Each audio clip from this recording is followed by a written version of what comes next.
Shkolla e mesme bëhet veç një herë. Do të thonë, besoj që edhe ti e mban mend, viti i parë, shoqet e para, shokët e parë, pastaj mësimet që i merr aty.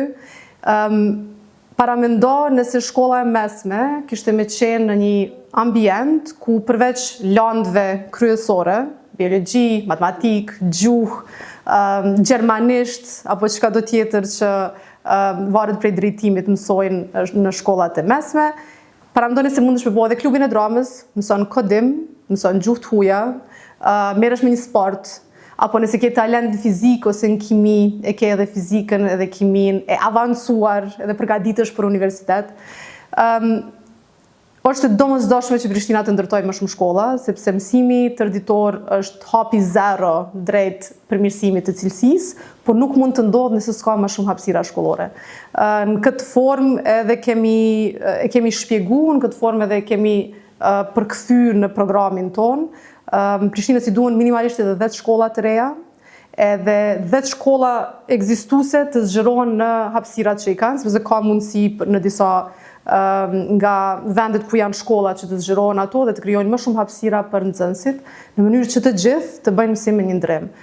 Besoj e mbani mend kur dolën rezultatet e testit PISA, fëmijët e Prishtinës janë 4 deri në 5 vite mbrapa bashkëmoshatarëve të tyre në qytetet e tjera. Edhe kjo ndodh pjesërisht edhe për shkak se mbajnë mësim gjysmorari, do të thonë shkon shkollë në orën 7 e kryen 12, mezi bëhen nga 45 minuta lëndët kryesore, që për klasat 1 deri në 5 me mësuesin që e kanë në klasë edhe ja bëjnë diçysh sepse kanë më shumë fleksibilitet. Për klasës 6 kur ka arsimtar të ndryshëm edhe shumë land për të mbuluar në shkollë, e kanë gati se të pamundur të bëjnë çkado pakës më kreative, pakës më cilësore për që të dalin pak prej kornizave të kurikulës.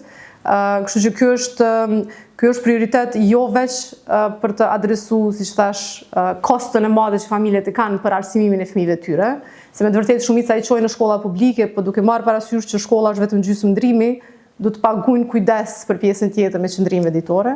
Pra nuk është vetëm çështje e kostos, është çështje e cilësisë, për t'i dhënë shans Prishtinës që të ketë zhvillim ekonomik, edhe për t'i dhënë shans banorëve tonë më të ri që të arrijnë potencialin e vet maksimal në jetë.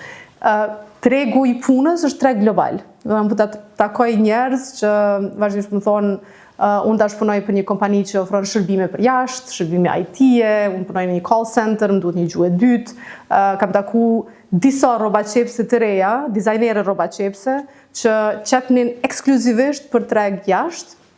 Nëse tregu i punës është për global, të duhet edhe një nivel arsimi i nivelit global. Edhe këtë duam të arrijmë Prishtinë sepse është e domosdoshme. Është momenti i fundit që ta kapim hapin me vendet e tjera.